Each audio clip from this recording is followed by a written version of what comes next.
Hello and welcome to the CNBC special. My guest today needs no introduction. His achievements are on record. He joined what was then Hutch SR and is now Vodafone. In fact, it was then Max. In 1998, it was a single circle operator with 140,000 subscribers, as the press release puts it. And today, it's an all-India operation with, 23 circles? And 63 million subscribers. Well, no prizes for guessing that I'm talking to Aseem Ghosh, who is with us on his second last day in office. Mr. Ghosh, thank you. It took you to quit to give us an interview, which is quite something. You started off at the same time, or at least Max started off at the same time as most other leading telecom players, in fact, in this country. You, Sunil Mittal, Bharti, a lot of the foreign players left. The telecom landscape has changed dramatically. You've done fairly well for yourself, but you're still not number one. Why is it that despite this 10-year operational period, which you share in common, you've still not made it to the number one spot? There's an interesting paradox here, The entire Indian telecom revolution was seeded by foreign capital. And yet, the FDI rules have ensured that foreign money, after the initial period, could not be deployed to the extent possible.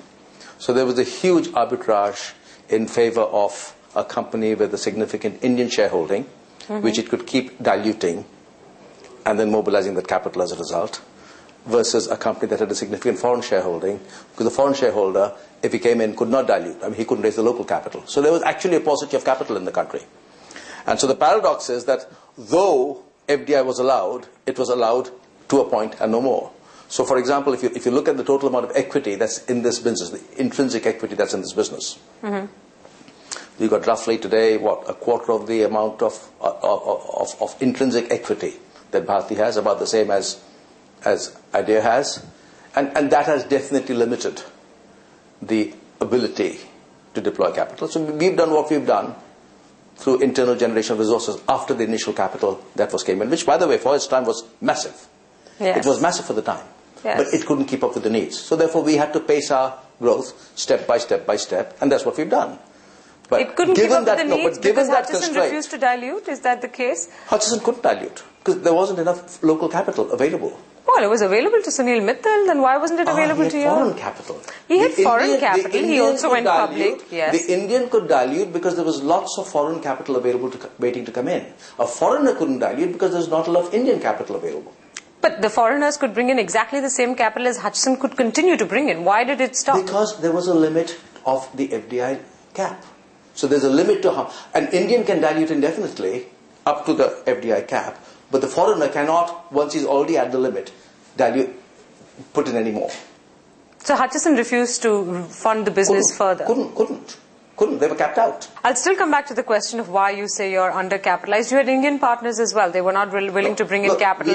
We are where we are. It's not proper for me to get into a history of negotiations. I just want to know why, despite the fact that you had a great brand right to begin with, because Max was a great brand, you capitalized a lot on the brand, you started at the same time, you all have roughly been through the same regulatory cycles. Why you all are number 2 or number 3 by revenue of subscribers as opposed to number 1? I think we are very happy to be a healthy number 2 in revenues, and I think there's nothing to apologize for that.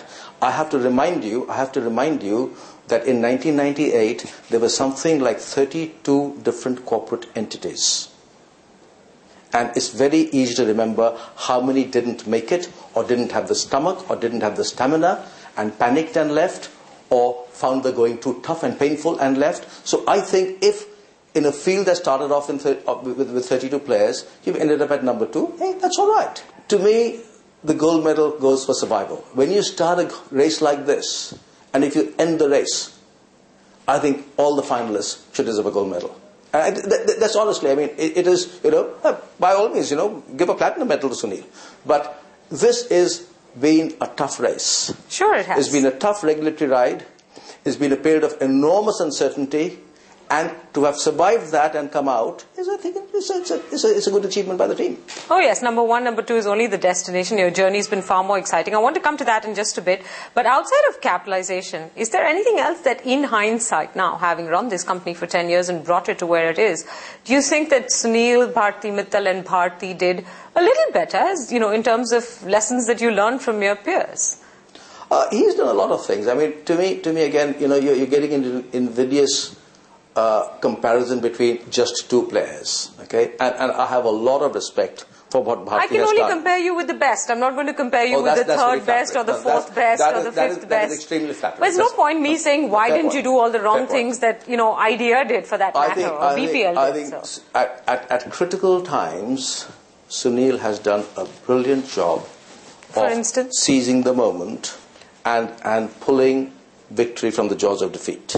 I can give you a number of examples. Give me a few. Well, when the going was very tough in the CDMA GSM battles, right, and it looked like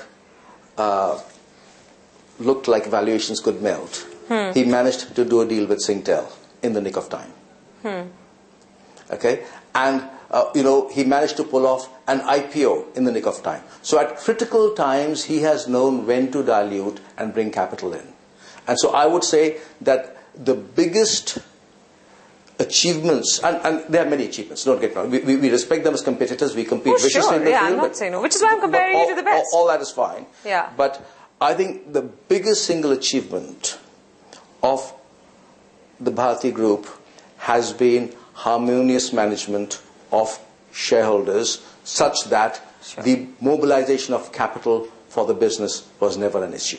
Okay, great. Now, I was looking for that insight more than anything else. And it is a remarkable achievement. Okay, in this sector, which is so capital intensive, the mobilization of capital is a strategic advantage. Oh, absolutely. I agree. And I think you've pointed out why you thought that was a weakness for y'all, because y'all were, foreign owned as opposed to not a weakness for an Indian owned company. We were foreign owned. We were a joint venture, but we had we had a larger foreign shareholding, shall we say that. And the Indian guys weren't willing to bring in that much more money to the business. Well, it's not whether what they were willing or not.